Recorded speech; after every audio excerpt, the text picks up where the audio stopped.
This is our time. I'm Carolina Coral. Welcome to all our freedom viewers. Let's get straight to the top stories. Kyiv and the region were under attack by Russian occupiers on the morning of March 16th. The drone attack lasted for an hour and a half. As reported by the head of the Kyiv City Military Administration, Timur Chikchenko, debris from Russian UAVs fell in 3 districts of the capital. Specifically, drone fragments crashed in open areas and non-residential territory, causing grass fires in the process. One of the UAV parts fell in the center of Kyiv. There are no casualties.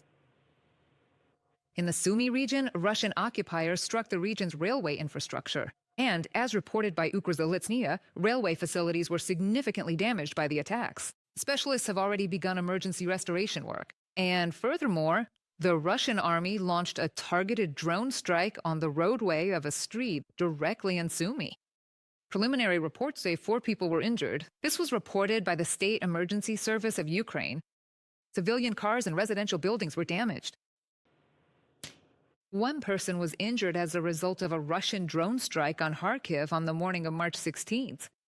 This was stated by the city mayor, Ihor Terekov. First, he reported 2 hits by Shahed-type UAVs in the KYIV'S district, and then another strike on the Shevchenkivsky district of the city.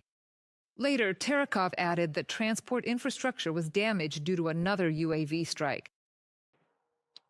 Twice within 24 hours, Russian troops attacked Zaporizhia with strike drones. The invaders targeted residential neighborhoods.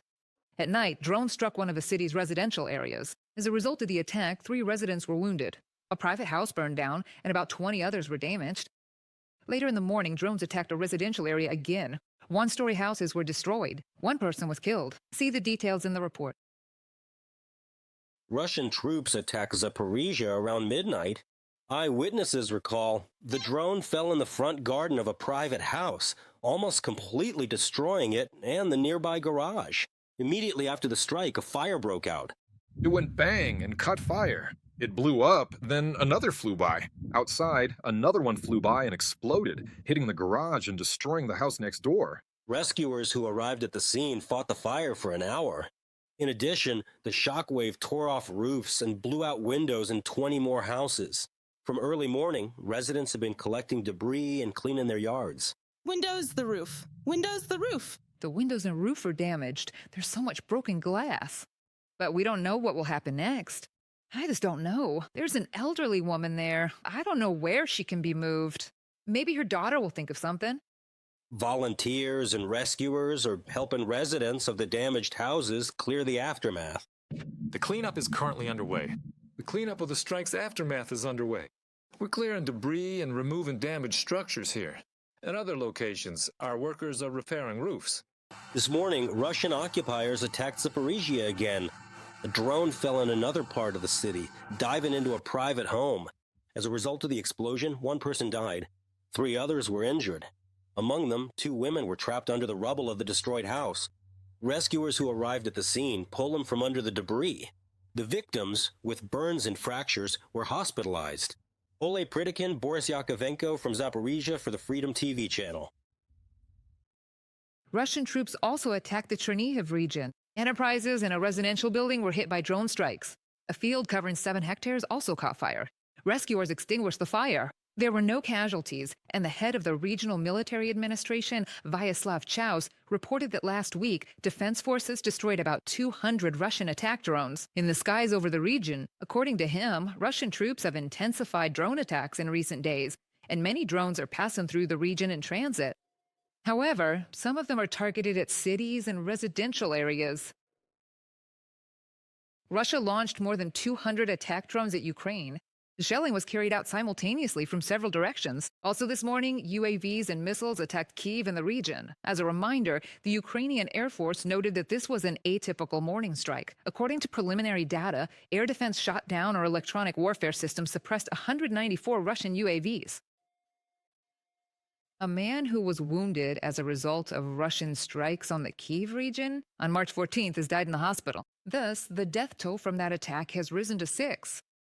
This was reported by the head of the Kyiv Regional Military Administration, Mykola Kaloshnik. I'll remind you, on the night of March 14th, Russia carried out a massive combined attack on Ukraine. At that time, the capital and the Kyiv region were hit by ballistic and cruise missiles, as well as a large number of attack drones.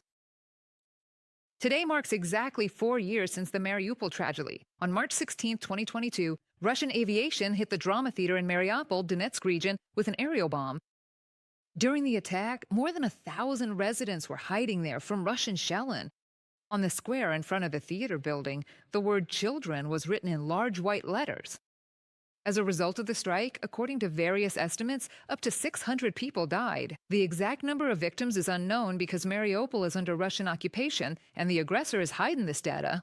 In Italy, they honored the memory of those killed by Russian strikes on the drama theater in Mariupol. A flash mob called Souls of Mariupol took place in Milan. Participants recreated the word children, and at the end they released 200 white balloons in memory of the deceased. The initiative was organized by Ukrainian and Italian non-governmental organizations. The location in Milan was not chosen by chance. The Milan Theater is one of the main cultural venues in Europe, and just as it was for the people of Mariupol, their drama theater was a spiritual center.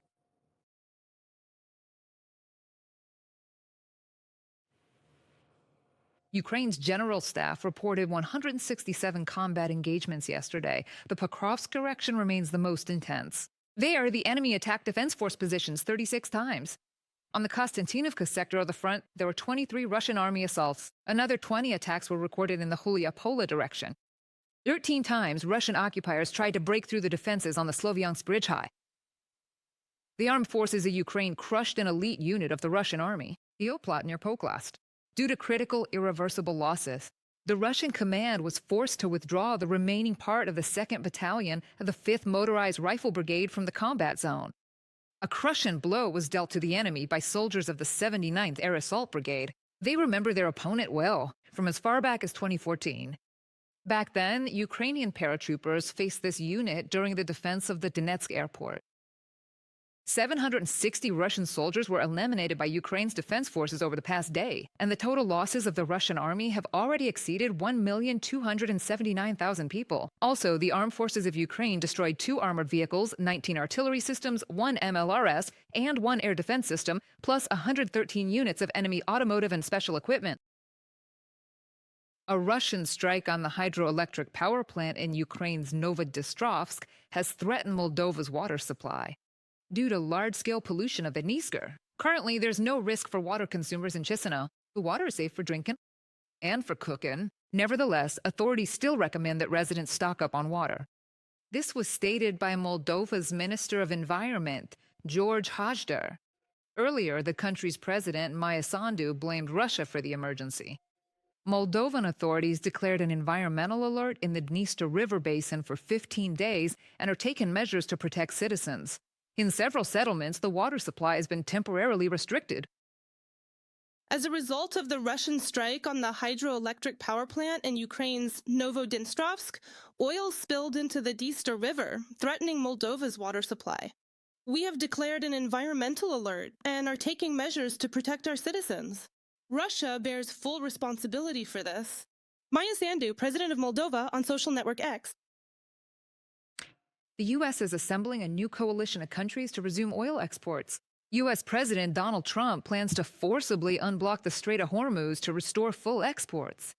Axios reports on this. According to 4 sources of the publication, Trump hopes to announce the creation of the so-called Hormuz Coalition as early as this week. The U.S. president is considering the possibility of seizing Iran's critically important oil terminal on Karg Island if tankers remain blocked in the Persian Gulf. On Sunday, Donald Trump told reporters that NATO countries and other oil-importing nations, including China, must help the U.S. ensure the security of the strait.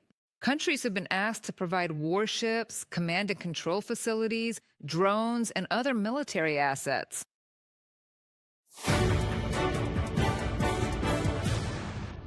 And now, a topic for a more detailed discussion. So European Union foreign ministers in Brussels are discussing Russia's aggression against Ukraine, and the focus is on a €90 billion loan, pressure on Moscow, and Hungary's abuse of its veto power on issues concerning Ukraine. Freedom TV special correspondent in Europe, Vitaly Sizov, will provide more details. Aid to Ukraine remains a priority for the European Union. EU officials and foreign ministers are urging not to lose sight of Russian aggression, despite the events in Iran and its conflict with the United States. It's necessary to help the Ukrainian economy and the army because attempts by some European countries to establish a link with Moscow so that Europe could get a seat at the negotiating table have not been successful. This is not surprising. Russia has shown that it doesn't actually want to negotiate. In fact, it's intensifying its attacks on Ukraine because it wants to achieve its maximalist goals. And that's why Europeans are not ready to meet these maximalist demands. And of course, why would they talk to us? Our approach must be to increase the pressure. And that's why it's very important to increase pressure through an oil price cap. It's also necessary to use the 20th sanctions package against the shadow fleet, as well as providing Ukraine with a 90 billion euro loan. All of this is important so that we put pressure on Russia, so that it moves from a pretense of readiness to real negotiations. Lithuanian Foreign Minister Kęstutis Budrys called for a ban on entry into the European Union for Russian combatants who fought against Ukraine. In addition, he outlined the main priorities for the European Union regarding Ukraine. First, this 90 billion support package to Ukraine. First, this is a 90 billion euro support package for Ukraine. Second, this is the 20th sanctions package. And third, this is the ongoing exploitation and manipulation by Hungary using its veto power. We must also address this issue directly. We cannot afford to be paralyzed by this. And we cannot allow European instruments to be used for internal political processes, whether it's elections or anything else. Therefore, in solving this problem, we must put pressure on Hungary to change its position, and not the other way around. The new government of the Netherlands, formed following the recent elections, is not going to change its course on the issue of Ukraine. The new head of the foreign ministry of this country, Tom Berendsen, supported the early adoption of the 20th sanctions package against Russia. We hope for a quick decision, but I don't foresee a decision on this issue today. However, in the interests of the Netherlands, we are trying to continue to put pressure on Hungary to agree to the package of measures, because we believe that pressure on Russia is, in essence, the most important thing we can do. At the same time, a meeting of European Union energy ministers is taking place in Brussels, which was joined by the Ukrainian minister Denis S. Shmyhal. The main topic for Ukraine is mutual energy security and the integration of energy systems. This includes the useful example of Ukraine and Moldova. Ministers are also discussing the operation of the Druzhba pipeline. At this level in Brussels, they emphasize that there's no talk of easing sanctions against Moscow.